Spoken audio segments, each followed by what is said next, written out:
ஓம் சைராம். வசந்த நவராத்திரியின் 3வது நாளான துர்க்கையின் அவதாரம் இன்னைக்கு பார்த்தீங்கன்னா கூஷ்மாண்டா தேவி, அதாவது சிறிய வெப்பமான அண்டத்தை, இந்த பிரபஞ்சத்தை உருவாக்கியவள் அப்படின்னு சொல்லலாம். சிவன், பிரம்மா, விஷ்ணு, லக்ஷ்மி, சரஸ்வதி, சக்தி இவங்க எல்லாத்தையும் உருவாக்கினார் அப்படின்னு சொல்லி நம்பப்படுகிறது. அம்பாள் பார்த்தீங்கன்னா 8 கைகள்லையும் ஆயுதங்கள் தரிச்சிருப்பாங்க, சிம்ம வாகினியாக அமர்ந்திருப்பாங்க.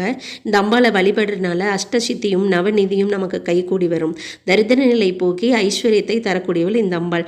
ஏதாவது ஒரு விஷயத்தில் முடிவெடுக்கிறதுக்கு தடுமாறுறோம், அந்த குணம் இருக்குது அப்படின்னா அந்த குழப்பத்தை நீக்கி நல்ல முடிவு எடுக்கக்கூடிய மனதைரியத்தை தரக்கூடியவள். இவளை தொடர்ச்சியாக நம்ம வழிபாடு பண்ணுறதுனால நல்ல ஒரு அழகையும் தேஜஸையும் நமக்கு கொடுப்பா. அதே நேரம் சொல், வாக்கு இதில் நல்ல மேன்மை தரக்கூடியவள் இந்த அம்பாள். கைகளில் பார்த்தீங்கன்னா அங்குசம், பாசம், வில், அம்பு, அமிர்த கலசம் இருக்கும். அம்பாளை வழிபடுறதுனால நம்மளோட அநாகத சக்கரம் தூண்டப்படுகிறது அப்படின்னு சொல்லலாம்.